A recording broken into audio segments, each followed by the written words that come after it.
अस्सलाम वालेकुम, welcome to अलराफिक computers. मैं हूं आपका टीचर मोहम्मद सरवर और आज 14th क्लास में हमारा आज का टॉपिक है कि टेबल क्रिएट करते दौरान या टेबल को फॉर्मेट करते वक्त आपको कॉलम ऐड करने की, इजाफी कॉलम लेने की ज़रूरत पड़ती है या फिर रो लेने की ज़रूरत पड़ती है। तो ये किस तरीके से लेंगे, और सबसे इंटरेस्टिंग चीज़ ये है कि हम कॉलम या रो लेते क्यों हैं।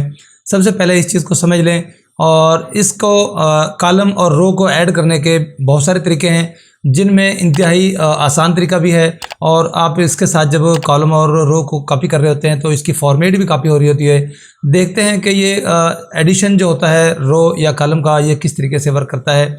और ये सब कुछ देखने के लिए वीडियो को एंड तक देखते रहें। और एक आपसे गुजारिश है कि कम से कम एक दफ़ा इस जो वीडियो आप देख रहे होते हैं उसको एक दफ़ा लाइव ज़रूर देख लिया करें। चाहे आप जो अपनी स्क्रीन की रेजोल्यूशन है उसे कम करके देख लें, ताकि आपका जो डाटा है वो कम से कम उसकी कंजम्पशन हो। और एक दफ़ा आप वीडियो देख लें तो समझें कि मेरी जो मेहनत की है वो मुझे मिल जाती है, उसका सिला मिल जाता है। आप चाहें तो उसके बाद आप इस वीडियो को सेव करें, जो चाहें आप कर सकते हैं। और चलते हैं कंप्यूटर स्क्रीन पर और देखते हैं कि किस तरीके से वर्क करता है।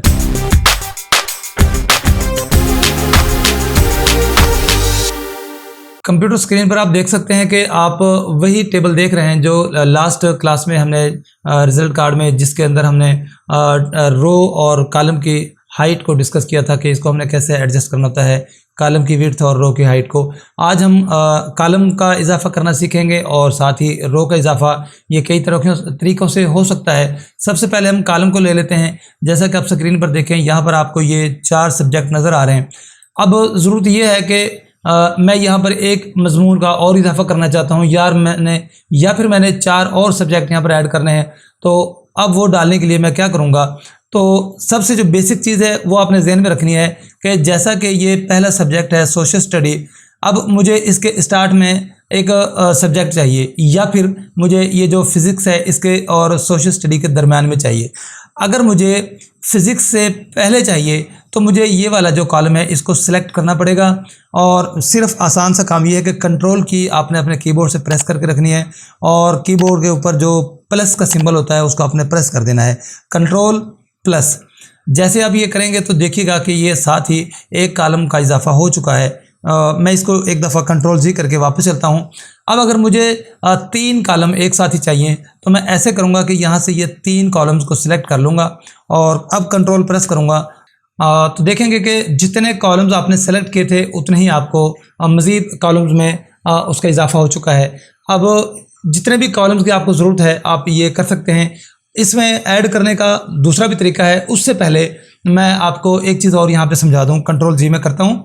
आप अगर मेरी कोई की जो मैं अपने मुंह से अल्फाज अदा कर रहा हूँ अगर आपको समझ ना आए तो आप देख सकते हैं कि यहाँ नीचे आपको इस एरिया में लोअर साइड पे आपको की इंडिकेटर नज़र आ रहा है। आप वहाँ पर देख सकते हैं कि मैंने कौन सी की प्रेस की है। अब बात यह है कि देखें, अब ये जो बी वाला कॉलम है, अब अगर मैं इसका कलर चेंज कर दूँ, यहाँ पर देखें इसका मैं कलर चेंज करता हूँ, यूँ समझे कि ये मैंने फॉर्मेट कर दिया इसको। अब इसका फ़ॉन्ट का स्टाइल भी चेंज हो सकता है, इसका साइज़ भी चेंज हो सकता है। मैं 1 बाय 1 करके आपको समझाना चाहता हूँ। इस पर ज़रा आपने थोड़ा सा गौर करना है कि ये मैंने फ़ॉन्ट का यहाँ पे जो है ना कलर चेंज किया है। अब अगर मैं एक या ज़्यादा कॉलम उनका इजाफा करता हूँ तो अब यहाँ पर देखें मैं जो भी टाइप कर रहा हूँ, ये देखें आप ये देख सकते हैं कि जो ये डी वाले कॉलम से पहले जो कि बी था, अब एक चीज़ तो ये है कि डी के स्टार्ट में जो कि कॉलम्स ए बी सी इधर से शुरू हो रहे हैं, लेफ़्ट साइड से शुरू होते हैं। तो जब मैंने डी को सेलेक्ट किया था तो कॉलम स्टार्टिंग साइड पर इसके ऊपर की जानिब जाके उसका इजाफा होता है। और दूसरा ये कि उससे पहले जो कॉलम था, जैसा कि ये बी वाला कॉलम यहाँ पर मौजूद है, तो इसकी जो भी फॉर्मेट यहाँ पर मौजूद है और उसकी फॉर्मेट को भी ये साथ में कॉपी कर लेता है। अभी सिर्फ फ़ॉन्ट का यहाँ पर मैंने कलर लिया है। अगर मैं ये फ़ॉन्ट का साइज़ यहाँ पर चेंज कर दूँ, मैं ये वाला जो कॉलम है इसको डिलीट करता हूँ। आज का हमारा चूँकि डिलीट करने से भी रिलेटेड है, जिस कॉलम को आपने डिलीट करना है उसे सिलेक्ट करें, कीबोर्ड से कंट्रोल की प्रेस करें और साथ ही माइनस प्रेस कर दें। ये डिलीट हो गया। करना तो एंड में था लेकिन चलें साथ ही अब हमने कर लिया। अब क्या है कि मैं यहाँ से इसका जो है ना फ़ॉन्ट का साइज़ चेंज कर देता हूँ।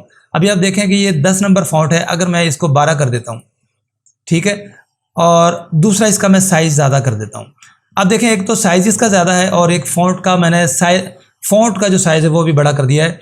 अब अगर मैं यहाँ पर एक कॉलम का इजाफा करता हूँ और आप देख सकते हैं कि जो ये वाला कॉलम है, जो इसका साइज़ है, यही फॉर्मेट यहाँ पर इसने इसको कॉपी कर लिया है। अब साइज़ भी वही है और फ़ॉन्ट का जो साइज़ है आप देख सकते हैं, ये जो 25 मैंने लिखा है ये ऊपर, ये भी फ़ॉन्ट का साइज़। यूँ कह लें कि जब हम कॉलम का इजाफा करते हैं तो जिस कॉलम को हमने सेलेक्ट कर रखा है उससे पहले वाला जो कॉलम है उसकी टोटल फॉर्मेट को ये कॉपी कर लेता है। और यही चीज़ रोज़ के दरमियान में है। अब जैसा कि ये मैंने कुछ नाम लिखे हुए हैं, स्टूडेंट्स के नाम हैं। अब अगर मैं चाहता हूं कि ये जमील से पहले मुझे किसी स्टूडेंट को ऐड करना है तो मैं क्या करूंगा, ये जो स्टार्टिंग में रोज़ के जो इधर नंबर लगे हुए हैं, जो इनकी हेडिंग्स हैं, यहाँ पे मैं ये 4 नंबर जो रो है इसको सिलेक्ट कर लूँगा और मैं कंट्रोल और प्लस की जमा की जो इलामत है उसको दबाऊंगा तो आप देख सकते हैं कि यहाँ पर ये जो है इसने कॉपी कर लिया है। अब फॉर्मेट को आप चेक कर सकते हैं कि साइज़ भी वही है। अब ये देखें, ये 12 नंबर है। अब ये देखें, ये 10 नंबर फ़ॉन्ट था। अब अगर मैं यहाँ पर कुछ भी लिखता हूँ,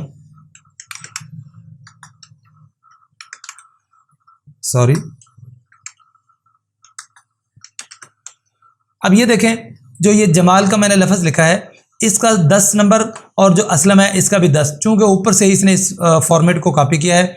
अब ये जो मैंने 50 लिखा है, अब मैं यहाँ पर नीचे देखता हूँ कि यहाँ पर जो भी मैं ऐड करना चाहता हूँ, अब देखें इसका साइज़ भी, यूँ कह लें कि ऊपर वाली लाइन की जो भी फॉर्मेटिंग है, फ़ॉन्ट का साइज़, फ़ॉन्ट का स्टाइल, रो का साइज़, उसकी हाइट, जैसे कॉलम की विड्थ को उसने कॉपी किया था, ऐसे ही चूँकि रो ऊपर से शुरू होती हैं तो जब हम रो में इजाफा करते हैं तो ये ऊपर वाली जानब ही इजाफा करता है और जो उसकी फॉर्मेट है, फॉर्मेट भी वही ये कॉपी कर लेता है। अब डिलीट करना आप पहले देख चुके हैं कि सिंपल, जैसे मैंने इसको सिलेक्ट किया कॉलम को, कंट्रोल, अब माइनस की इलामत को मैंने प्रेस करना है कंट्रोल के साथ, ये कॉलम डिलीट हो जाएगा। और इस तरीके से जो ये मैंने एक रो ऐड की है इसको अगर मैंने डिलीट करना है तो कंट्रोल और माइनस को मैं प्रेस करता हूँ तो ये हो जाता है। इसके अलावा आप और भी तरीके यूज़ कर सकते हैं रो और कॉलम को ऐड करने के और डिलीट करने के, जिसमें मोस्टली क्या है कि जिस सेल को भी आप सिलेक्ट करेंगे, जैसा कि मैंने यहाँ से किसी भी सेल को मैं रो में इजाफा करना चाह रहा हूँ तो जहाँ पे मुझे रो चाहिए उस सेल को मैं सिलेक्ट करूंगा जिसके ऊपर मुझे रो चाहिए। अब इस पूरी रो में किसी भी सेल को आप सिलेक्ट कर सकते हैं। यहाँ पे आपने क्या करना है कि राइट क्लिक करें। जैसे राइट क्लिक करेंगे तो यहाँ पर ये देखें इंसर्ट की ऑप्शन आपको मिल रही है। जैसे आप इंसर्ट को प्रेस कर देंगे, डिलीट भी नीचे है, अगर मुझे ये डिलीट करना है वो अभी हम बाद में बात करेंगे। यहाँ से आप इंसर्ट को प्रेस कर दें, ये भी हो सकता है। दूसरा, आप यहाँ जाएं, होम टैब के अंदर ये जो सेल का ग्रुप है इसके अंदर ये इंसर्ट लिखा हुआ है, यहाँ पे जाएं आप, इंसर्ट, और अब यहाँ से आप ये पूछ रहा है कि आपने क्या करना है, रो में इजाफा करना है या कॉलम में इजाफा करना है। सेम इस तरीके से यहाँ पर भी आपसे पूछेगा। एक और आप काम कर सकते हैं कि इस सेल को सिलेक्ट रखते हुए, अभी मैं बता नहीं रहा, इस ऑप्शन को लेने के लिए जो जो तरीके हैं वो मैं आपको बता रहा हूँ कि आप कैसे कर सकते हैं। आप इस सेल को सिलेक्ट करें। अब यहाँ पर रहते हुए आप अपने कीबोर्ड से कंट्रोल और प्लस की जो है उसको प्रेस कर दें, कंट्रोल और जो जमा की है। अब देखिए यहाँ पर एक छोटा सा डायलॉग बॉक्स खुलता है। अब ये आपसे पूछता है, ऊपर क्या कह रहा है, शिफ्ट सेल राइट, शिफ्ट को जो सेल है जिसको मैंने सेलेक्ट किया है इसको राइट करना है। अब मैं आपको करके दिखा दूं। वैसे तो मैंने आपको रो और कॉलम में इजाफा करना बताना था, लेकिन इन ऑप्शंस को भी अभी आप अगर देखना चाहें तो क्या है कि अगर मैं इस सेल को राइट पे सेलेक्ट करके ओके कर दूं तो आप यहाँ पर देखेंगे कि ये मेरी लाइन यहाँ तक है। अब मैं ओके करता हूँ तो आप देखें कि ये सेल मुझे एक इजाफा होकर इसमें मिल गया है और बाकी जितने भी सेल्स थे वो राइट की तरफ मूव कर चुके हैं। और मैं इसको कंट्रोल जी करता हूँ, दोबारा से मैं कंट्रोल प्लस की प्रेस करके, अब ये देखें शिफ्ट सेल डाउन, अगर मैं यहाँ पे ओके करता हूँ तो आप देख सकते हैं कि ये जो सेल था इसके नीचे बाकी जितने भी सेल हैं वो नीचे की तरफ मूव कर गए हैं। मैंने तो एक ही सेल को डाउन किया था, लेकिन जितने भी सेल्स हैं जिनके अंदर डाटा मौजूद है वो तमाम के तमाम नीचे की जानब मूव कर जाते हैं। और असल काम जो रो में इजाफा या कॉलम में इजाफा करना है, अब देखें ये सेल इस कॉलम के अंदर भी मौजूद है और ये वाला सेल इस रो के अंदर भी मौजूद है। जब मैं यहाँ पर राइट क्लिक करके इंसर्ट करता हूँ या फिर यहाँ से और या फिर अपने कीबोर्ड से कंट्रोल प्लस करता हूँ तो ये मेरे से पूछता है कि आपने क्या करना है, कॉलम में इजाफा करना है। तो मैं यहाँ से ये कॉलम में इजाफा करना है तो इसे सिलेक्ट करके ओके करूँगा। आप देख सकते हैं कि इसके स्टार्टिंग साइड पे उसने मुझे एक कॉलम लेकर दे दिया है। और अगर मैं इसको दोबारा सिलेक्ट करता हूं और कंट्रोल प्लस की प्रेस करता हूं और यहां पर रो को सिलेक्ट कर लूं, आप देख सकते हैं कि इसके ऊपर मुझे एक रो मिल गई है। उम्मीद है कि आपको समझ आ गई है कि आप दोनों तरीक़ों से कर सकते हैं। मुझे जो इसमें पसंद है वो ये है कि आप यहाँ से रोज़ को सिलेक्ट करें, जितनी रो भी आपको चाहिए सिलेक्ट करें, कंट्रोल प्लस करें और इसमें इजाफा हो चुका है। डिलीट भी करना है तो यहाँ से जितनी रो को डिलीट करना है कंट्रोल माइनस कर दें और इस तरीके से आप जितने भी सेल यहाँ पर कॉलम्स को सिलेक्ट करेंगे कंट्रोल प्लस कर दें तो ये आपको कॉलम मिल जाते हैं। और जितने कॉलम्स को आपने यहाँ पर डिलीट करना है कंट्रोल माइनस कर दें तो ईजीली। अब जो ये राइट क्लिक इंसर्ट की ऑप्शन है, यहाँ से इंसर्ट और डिलीट आएगा। अगर मैं इंसर्ट पे करता हूँ तो ये फिर मेरे से पूछेगा कि आपने रो या कॉलम क्या करना है। ये एक लंबा झंझट है, तो बेहतर है कि आप यहाँ से जो हेडर्स हैं कॉलम लेते वक्त यहाँ से सिलेक्ट कर लें। इंसर्ट करना है तो प्लस की को प्रेस कर दें, डिलीट करना है तो माइनस की को प्रेस कर दें। डायरेक्टली जितने भी सिलेक्टेड हेडर्स हैं वो कॉलम या फिर जितनी भी रो आपने सिलेक्ट कर रखे हैं वो आपकी यहाँ पर डिलीट हो जाएंगी। उम्मीद है कि आज इस छोटे से लेसन में आपको कॉलम या रो का इंसर्ट करना या डिलीट करना, सेल को राइट या डाउन शिफ्ट करना, ये बात समझ आ चुकी होगी। अगर ये वीडियो अच्छी लगी हो तो इसको लाइक कर दें और अपने जितने भी आप मीडियाज़ यूज़ करते हैं फेसबुक, व्हाट्सएप, उन पर इसको शेयर ज़रूर कर दें ताकि दूसरे लोग भी इससे फ़ायदा उठा सकें। मैं यहाँ पर कंप्लीट कोर्स करवाने वाला हूँ, ये नहीं कि कुछ हिस्सा पढ़ा के बाकी मैं छोड़ दूँगा। इंशाल्लाह ये मैं मुकम्मल कोर्स कराऊंगा। एक दफ़ा पूरा मैंने ये आपको इसके जो टूल्स हैं वो समझानी है, फिर मैं जितने भी एक्सेल के फार्मूलाज हैं उनको लेके चलूँगा। इंशाल्लाह 1 बाय 1 करके मैं आपको फार्मूला भी समझाऊंगा कि वो कैसे वर्क करते हैं और उसमें जो हमारी रूटीन लाइफ में इस्तेमाल होने वाले फार्मूलाज हैं वो मैं सिखाऊँगा। तो एक तो ये काम आपने करना है जो कि आप समझे कि मेरी इस जो क्लास में आपको पढ़ा रहा हूँ इसका मुआवजा समझ लें या मेरी फ़ीस समझ लें। वैसे ये फ्री क्लासेस हैं, मैंने आपसे कोई डिमांड नहीं करनी। तो रिक्वेस्ट है आपसे कि आप इन वीडियोस को शेयर कर दें ज़्यादा से ज़्यादा लोग इससे ताकि फ़ायदा उठा सकें।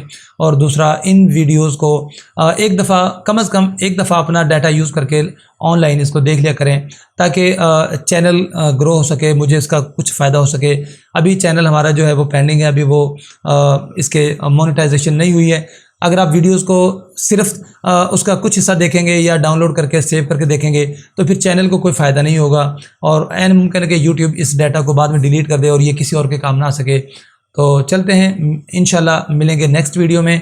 तब तक के लिए इजाज़त दीजिए। अल्लाह हाफ़िज़।